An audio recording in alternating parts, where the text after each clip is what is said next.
And when you think too that there are even many Christians today who consider these ancient stories more Yeah. myths and legends and cautionary tales, right? Allegories. Yeah.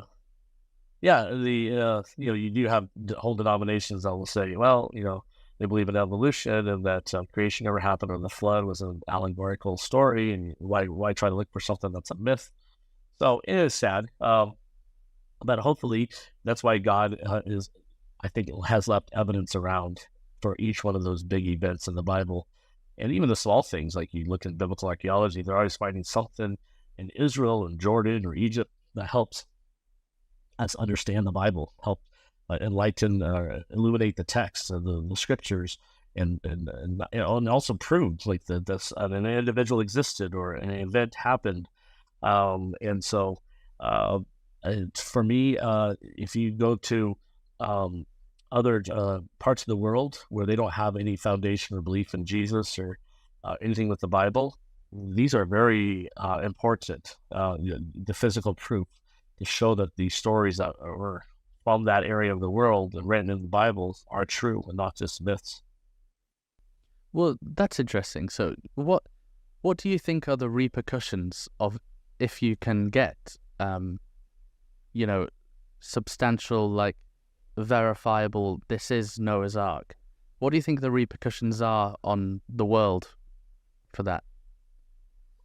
Well, it's interesting. Everyone, the goal is not, it would be nice if everyone was convinced and everyone's saved.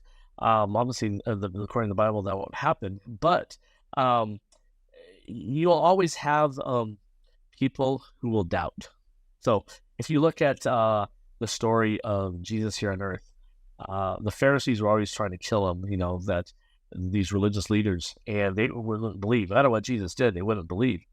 And Jesus even said, if someone was raised from the dead, you wouldn't believe in him being the Messiah. And sure enough, he raises Lazarus from the dead, and they try to kill Lazarus. It's like, okay, the guy who's just raised from the dead, you want to kill him again?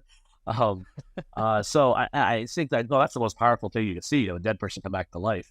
So today, yeah, you will, just, if you can prove that there's Noah's Ark, it doesn't mean that you'll get the whole world to be believing in the truth, but there are those who need it. And so you can't just write it off. I've seen some groups, they're creationists, they'll say, oh, we don't need Noah's Ark. We have the Gospels, which is true. That's great. But you don't know where someone's at in their life, what their background is, where they might need the science, the history, the archaeology to show that the Bible is true. And I don't see where God is limiting himself. I don't want to put God in a box. So I do believe he can use these tools to reach out to people. Oh, so